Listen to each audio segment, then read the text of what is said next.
मे महिन्यामध्ये एक मात्र 13-14 मेच्या दरम्यान एक अवकाळी पाऊस येणार आहे, म्हणून हा अंदाज राज्यातल्या सर्व शेतकऱ्यांनी लक्षात घ्यायचा. मग सांगायचं झालं तर 12 मेला तसं तर ती यवतमाळ, नागपूर, चंद्रपूरकडे ते पाऊस सुरू होईल, पण 13-14 मेच्या दरम्यान मात्र राज्यात ठिकठिकाणी चांगला पाऊस पडणार आहे, म्हणून हा अंदाज राज्यातल्या सर्व शेतकऱ्यांनी लक्षात घ्यायचा. मग सांगायचं झालं तर पूर्व विदर्भ, पश्चिम विदर्भ, दक्षिण महाराष्ट्र, उत्तर महाराष्ट्र, कोकणपट्टी, खानदेश आणि मराठवाडा सगळीकडे काय होईल, 12, 13, 14, 15च्या दरम्यान तो पाऊस वेगवेगळ्या भागात पडत जाईल आणि शेतकऱ्याच्या ऊसाला जीवदान ठरणार आहे, म्हणून हा अंदाज लक्षात घ्यायचा. आणि राज्यातल्या सर्व शेतकऱ्याला सांगू इच्छितो की आता पाऊस जवळ आलेला आहे, तर तुम्ही काय करा, सर्वप्रथम बियाणे अगोदर आणण्याच्या अगोदर तुम्ही काय करा, आधी आपले शेतीची कामे करून घ्या. कारण की तुम्हाला एक सांगू इच्छितो, आता जवळपास 38 दिवसात पाऊस राहिला आहे, म्हणून तुम्ही शेतकऱ्यांनी शेतीचे कामे करून घ्या.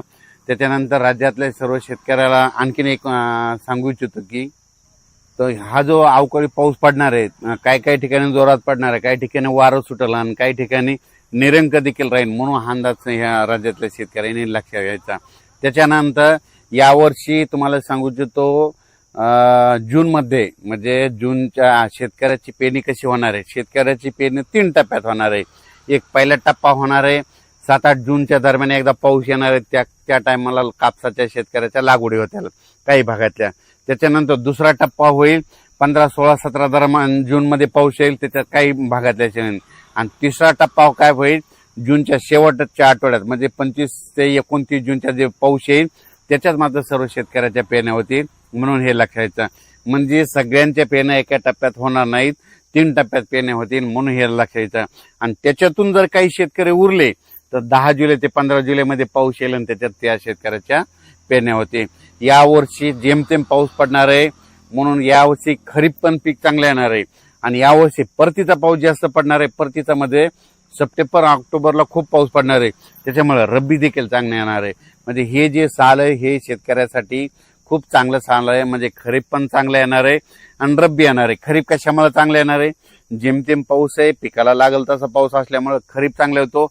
आणि रब्बी कशामुळे चांगला येणार आहे, ज्यावेळेस पाऊस परतायला सुरुवात होते, मग नेमका काढणीच्या वेळेस त्यावेळेस ते रब्बीचा म्हणजे पाऊस पडणार आहे, परतीचा पाऊस, त्याच्यामुळे रब्बी चांगली येणार आहे. म्हणून शेतकऱ्यासाठी 2026 मालामाल करणारं साल आहे. राज्यात उष्णतेबाबतीत सांगू इच्छितो की राज्यात तुम्हाला सांगू इच्छितो की उष्णता जवळपास 12 तारखेपर्यंत 12 मे पर्यंत राज्यात उष्णता राहणार आहे.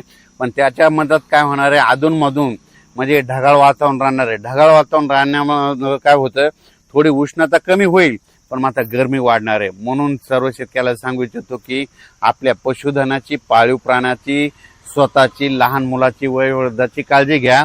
शक्यतो 12 ते 4च्या दरम्यान फिरूच नका, घराच्या सावलीलाच राहा, निवाऱ्याखाली आराम करा, कारण की उन्हामध्ये फिरू नका, कारण की उष्माघात होऊ शकतो. म्हणून हे सर्वप्रथम शेतकऱ्यांनी लक्षात घ्यायचं. त्याच्यानंतर आणखीन एक नांदेड जिल्ह्याच्या पलीकडे नायगाव जो तालुका आहे, नरसी, बिलोली, आदिलाबाद, धर्माबाद, त्याच्यानंतर इकडे कंधार, लोहा, त्या शेतकऱ्याला सांगू इच्छितो की तुमच्याकडे जर हळद असेल तर तुम्ही काय करा, 8 आणि 9 तारखेला मात्र तुमच्या इकडे काय होणार आहे, तेलंगणात पाऊस पडणार आहे. म्हणून तुमच्या नायगाव, आदिलाबाद, धर्माबाद, त्याच्यानंतर इकडं सगरोळी, बिलोली, कंधार, नळदुर्ग ह्या परिसरामध्ये 8-9 तारखेला थोडा पाऊस येणार आहे. म्हणून नांदेड जिल्ह्यातल्या हळदीच्या शेतकऱ्यांनी अंदाज लक्षात घ्यायचा. आता सगळ्यात महत्वाचं एक आलनिनो बद्दल सांगतो. काय झालंय, ह्या सगळ्या लोकांच्या डोक्यात एकच येईल, आलनिनो म्हणलं की दुष्काळ पडणार. तर तुम्हाला सांगतो, हे एलनिनो आहे ना, डिसेंबर महिन्यामध्ये उद्भवत आहे. आपल्याकडे पाऊस आपले इंग्रजी महिने जानेवारीला सुरू होतात, आपल्याला पाऊस जूनमध्ये पडतो आणि एलनिनो डिसेंबरमध्ये उद्भवतो. मग डिसेंबरमध्ये एलनिनो उद्भवणार आहे, त्याच्या आधी तर आपला पाऊसच निघून गेलेला असतो. म्हणून एलनिनोचा काही संबंध नाही. जर तुम्हाला एक आजची सुद्धा परिस्थिती सांगतो, आज आपल्या इकडं आता 44 तापमान आहे. आणि तुम्ही काय करा, दक्षिण अमेरिकेमध्ये जे पेरू देश आहे तिथलं वाटल्यास तापमान बघा, त्या लिमाचं बघा, पेरूचं बघा, त्याच्यानंतर क्योटोचं बघा, तिथं आता कम्प्लीट आता तिथं थंडी आहे.